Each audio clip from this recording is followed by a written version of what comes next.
राज्यामध्ये आपल्या सगळ्यांना माहिती आहे की आपल्याला हवामान बदलामुळे का काय, परंतु पाऊस खरं तर ह्या दिवसामध्ये कधी राज्यात पाऊस नसतो. परंतु राज्यामध्ये खूप ठिकाणी अतिजोरात गारपीट, खूप मोठ्या प्रमाणामध्ये पाऊस पडतोय आणि पाऊस पडतोय ते शेतीचं नुकसान जादा करतोय. त्यामध्ये आपल्याला माहिती आहे की फळबागा असतील, गहू असेल किंवा अनेक सगळ्या पिकांचे असतील फळबागांचं या राज्यामध्ये खूप मोठ्या प्रमाणामध्ये नुकसान झालेलं आहे आणि खूप जिल्ह्यामध्ये याचा फटका बसलेला आहे. आणि ज्या ज्या जिल्ह्यामध्ये या अवकाळी पावसाचा फटका बसलेला आहे त्यामध्ये त्या सर्वांना आम्ही इथले आमचे महसूलचे अधिकारी असतील, कृषी विभागाचे अधिकारी असतील, ज्या माझ्या शेतकऱ्यांचं नुकसान झालं त्या सगळ्या शेतकरी पिकाचं पंचनामे करण्याचे आम्ही त्याप्रमाणे आदेश राज्याचे मुख्यमंत्री, दोन्ही उपमुख्यमंत्री, महसूल मंत्री आम्ही सर्वांनी दिलेले आहेत. तर पंचनाम्याचं काम हे जवळजवळ बऱ्यापैकी पूर्ण झालेले अंतिम टप्प्यात आहे आणि ज्यांचं नुकसान झालं अजूनही पाऊस पडण्याची शक्यता आहे. पण मी माझ्या शेतकऱ्यांना आपल्या माध्यमातून एवढं सांगतो की जिथं शेवटी हा निसर्गाचा ह्यामध्ये कुणाचा दोष नाही, परंतु शेवटी निसर्गाच्या पुढे कुणाचं चालत नाही. जरी आणि काही ठिकाणी पाऊस जोरात पडतो त्यामुळे निश्चित प्रकारे नुकसानीचे सगळे पंचनामे हे केले जातील आणि आपणही त्यामुळं तिथल्या गावच्या सरपंच असतील, गावातले प्रमुख मंडळी असतील, तालुक्याचे प्रमुख मंडळी असतील, ज्या ज्या शेतकऱ्यांचं या अवकाळीमुळे नुकसान होईल त्या सर्व नुकसानी भरपाईचे शेतीचे पिकाचे पंचनामे त्यांनी करून घ्यावेत आणि तो लवकरच अहवाल आमच्याकडे प्राप्त होताच राज्य शासन निश्चित प्रकारे या शेतकऱ्याला मदत करेल. 30-31ला देखील अनेक भागात गारपीट आणि अवकाळी पावसाचा हवामान विभागाने इशारा दिलेला आहे. नेमकं शेतकऱ्यांना हो, 100 मी एकच आव्हान करेल की आता ज्या बाबतीमध्ये आपल्याला माहिती आहे की आता पाऊस तर पडणार आहे किंवा ज्या गोष्टी शेतामधनं आपण आज आत्ताची ज्या अवकाळी पावसाचा जो त्यांनी अंदाज दिलेला आहे त्याच्या अगोदर जे काय आपल्या शेतामध्ये जे पीक असेल ते असेल, त्यामुळे ते जेवढं जर ते पिकाचे जर मॅच्युरिटी संपले तर ते पीक आपलं ते धान्य आपल्या घरामध्ये आपल्या ह्याच्यामध्ये गोडाऊनमध्ये कसं आणता येईल ते आणण्याचा प्रयत्न त्यांनी करावा. आणि जी काळजी पावसामुळं जे नुकसान होऊ नये यासाठी जी काळजी घेणं गरजेचं आहे ती काळजी निश्चित प्रकारे माझ्या शेतकरी बांधवांनी घ्यावी. आणि अजूनही निश्चित प्रकारे अवकाळी पावसाचं संकट हे आपल्या राज्यावरती आहे. कृषी महाविद्यालयात एका विद्यार्थ्याचा मृत्यू झालेला आहे. तुम्ही आज भेट देताय, तर काय नेमका आढावा आणि काय सूचना यामध्ये दिल्या जातील? राज्यातल्या विद्यापीठांमध्ये अशा घटना घडू नये यासाठी या गोष्टी घडू नये यासाठी खरं तर आपल्या सगळ्यांना माहिती आहे की तो जो विद्यार्थी बीड जिल्ह्यातला गेलेला आहे त्या तिथं मेस चालवण्याचं काम ते ते संघ एकत्र करत होता आणि ज्यावेळेस त्याला करंट लागलेला आहे, तो करंट कशामुळे लागलेला आहे, काय लागलेला आहे, ह्याला कोण जबाबदार आहे, हे खरं तर आमच्या विद्यापीठाने पण ही काळजी खरं तर अशा गोष्टीमध्ये घेतली पाहिजे. जिथं करंट किंवा ज्या काही गोष्टी वायरिंगच्या असतील किंवा इतर गोष्टी असतील त्या गोष्टीमध्ये निश्चित प्रकारे ताबडतोब त्याची दुरुस्ती ही खरं तर अगोदरच व्हायला पाहिजे होती. त्या बाबतीमध्ये मी आता तिकडंच कॉलेजवरती निघालेलो आहे. या बाबतीमध्ये निश्चित प्रकारे त्याची सगळी चौकशी होईल आणि चौकशीमध्ये जे जबाबदार असतील त्याच्यावरती निश्चित प्रकारे कारवाई केली जाईल. ऑडिट केलं जाईल 100% त्या बाबतीमध्ये केलं जाईल, दुरुस्त केल्या जातील आणि विद्यापीठामध्ये अशा ज्या ज्या ठिकाणी असेल त्या बाबतीमध्ये भविष्यामध्ये अशा घटना घडू नयेत त्या बाबतीमध्ये जिथं विद्यार्थ्यांची वर्दळ ज्यादा आहे, विद्यार्थी शेवटी मेस आहे आणि जिथं त्या बाबतीमध्ये ताबडतोब त्या जिथं ह्या गोष्टी चारही विद्यापीठामध्ये त्या बाबतीमध्ये ताबडतोब तिथं सूचना दिल्या जातील आणि या गोष्टी परत होऊ नयेत याची काळजी निश्चित प्रकारे घेतली जाईल. उपमुख्यमंत्र्यांपासून तिथं करंट लागत होतं असं विद्यार्थ्यांची तक्रारी आहे. त्या कूलरच्या संदर्भात अनेकदा तक्रारी देखील दिल्या असं 100% हे मी आपल्याकडून बघितलेलं. मी आता तिकडेच भेट द्यायला निघालेलो आहे.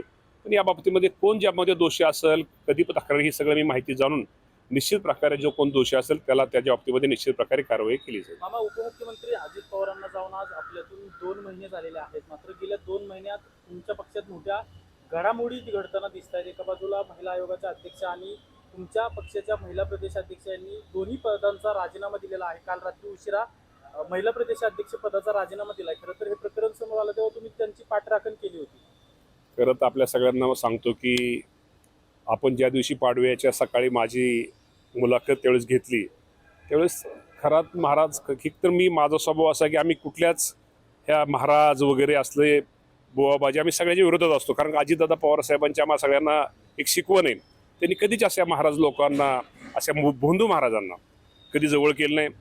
कोण खरा ते मला अक्षरशः तुम्हाला जर मला विचारलं त्या दिवशी सकाळपर्यंत मला माहिती नव्हती कोण खरात आहे, पण नंतर तो कळला की खूप मोठा तो भोंदूबाबा आहे. त्यांनी खूप काही गोष्टी ज्या व्हिडिओ समोर येत आहेत, त्यांनी खरंच अशा लोकांना आता काय त्यांना शिक्षा तर म्हणजे मला वाटतं वेगळ्या प्रकारे कशी ह्यांना कसं म्हणजे ह्या लोकांना कसं ठोकून काढलं पाहिजे. मी कुठलाही महाराज ह्या महाराजांना ह्या कुठला महाराज आयुष्यामध्ये परत कुठली चूक ह्या महाराजाबरोबर इतरसुद्धा महाराज जे लोकांना फसवतात, लोकांना नादी लावतात, कुठंतरी अगोदर कुटुंबाची माहिती घेतात, हे खरं म्हणतात आणि एखादी गोष्टी चुकून असं 100त एखादी गोष्ट खरी होती आणि तीच वाजवली जास्त जाती आणि हाच हे लोक काही लोक इथं आपले प्रचार प्रसार करायला लोक हे करतात. खरंच अशा महाराजांना निश्चित प्रकारे जे चुकीचे या राज्यामध्ये खूप चांगले महाराज पण आहेत, चांगली माणसं पण आहेत, चांगले प्रवचनकार आहेत, चांगले कीर्तनकार आहेत, चांगले आज तुम्ही सांगा आळंदी देहू पंढरपूर या भागातले आपण किंवा आपल्या सगळ्याच भागातले असे खूप वेगळी माणसं आहेत, निस्वार्थी माणसं आहेत, निस्वार्थी महाराज आहेत, ज्यांना आपण महाराज म्हणतोय हे निस्वार्थी आहेत. पण हा खरात भोंदूबाबा हा मला माहीत नव्हतं तो कसा आहे. मी आपलं बोलताना असं सहज बोलायला गेलो की बाबा शेवटी आम्हाला कार्यकर्त्यांना जपणं गरजेचं असतं. कोणतं कार्यकर्ता खरं तर ते महाराजांनीच सेटिंग लावली असते, तर कुठेतरी ह्यांना घेऊन या तिकडे आणि मी त्या महाराजांना भेटतो. तो महाराज भोंदू आहे का तो कसा आहे मला तो खरातच्या बाबतीमध्ये माहिती नव्हतं. पण खरात अत्यंत चुकीचा माणूस आहे. मी त्याला कठोरात कठोर शिक्षा निश्चित प्रकारे त्याला मिळेल आणि मिळालीच पाहिजे. आणि निश्चित प्रकारे मी खराताची किंवा अशी बाजू कधीच पण या येणार नाही. रुपाली चाकणकर यांना राजीनामा कारवाई झाली द्यावा पाहिजे. लागला.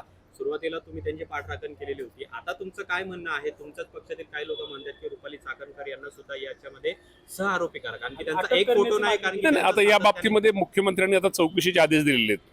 मी या चौकशीमध्ये आता तुम्हाला माहिती आहे की मुख्यमंत्र्यांनी आता ज्या चौकशीमध्ये जे काय बाहेर येईल जे कोण असतील त्या बाबतीमध्ये मुख्यमंत्र्यांनी आमच्या ह्याच्यामध्ये म्हणजे अधिवेशनामध्ये त्यांनी हाऊसमध्ये त्यांनी जाहीर केलेले आहे. तर एकदा राज्याच्या मुख्यमंत्र्यांनी या बाबतीमध्ये जो कोण ह्या दोषी असतील त्याच्यावरती कठोर कारवाई केली त्यांनी जाहीर केल्यानंतर मुख्यमंत्री हे सर्वोच्च असतात आणि मुख्यमंत्री निश्चित प्रकारे त्याची चौकशी होऊन जे काय त्यात कुणी दोषी असतील, मी कोणाचं नाव घेत नाही, जे कोण दोषी असतील त्याच्यावरती निश्चित प्रकारे कार्यवाही होईल. नरहरी झिरवळचा पण एक असाच व्हिडिओ बाहेर आला होता, त्यावरनं पण वादंग माजलेला आहे.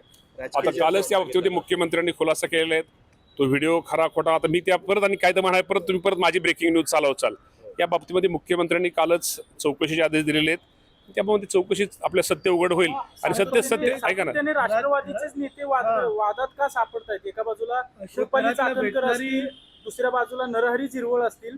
ठरवून चाललेलं आहे की नेमकं काय वाटतं? असं ठरवून वगैरे अनेक पक्षाची लोक राष्ट्रवादीचेच नेते का अडचणी येतात सातत्याने? लोकांना टार्गेट नाही असं राष्ट्रवादीला वगैरे टार्गेट वगैरे होत नाही. सगळ्यांचीच नाव त्यामध्ये सगळ्यांचे फोटो फार सगळ्याच नेत्यांचे फोटो त्यांनी केलेले, असं राष्ट्रवादीला वगैरे टार्गेट केलेलं नाही असं म्हणणं पण चुकीचं मला वाटतं. राजकीय दृष्ट्या पहिल्यांदा रुपाली चाकणकर, आता नरहरी झिरवळ, मी एवढंच तुम्हाला सांगतो की राज्याच्या मुख्यमंत्र्यांनी यावरती चौकशी कमिटी बसवली.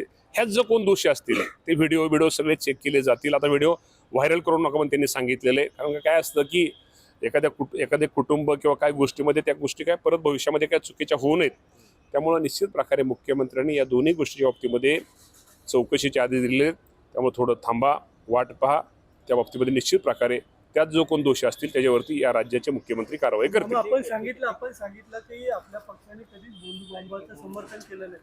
मात्र भोंदूबाबा अंधश्रद्धा निर्मूलन कायदा हा 10 वर्ष झाला, मात्र त्याची अंमलबजावणी कुठंच होताना दिसत नाहीये. आता ह्यातनं शिकाय मिळेल, ह्यातनं 100% ती अंमलबजावणी झाली पाहिजे. खरं तर ज्यावेळेस एखादी गोष्ट घडती त्यावेळेस माणसाला शिकाय मिळतं. निश्चित प्रकारे शासन या बाबतीमध्ये काळजी निश्चित प्रकारे घेईल आणि या राज्यात जे भोंदूबाबा असतील, जे भोंदूबाबा म्हणजे भोंदूबाबा करून जनतेची फसवणूक करत असतील, आमच्या महिला भगिनींची फसवणूक करत असतील, यांच्यावरती कडक कारवाई केली जाईल.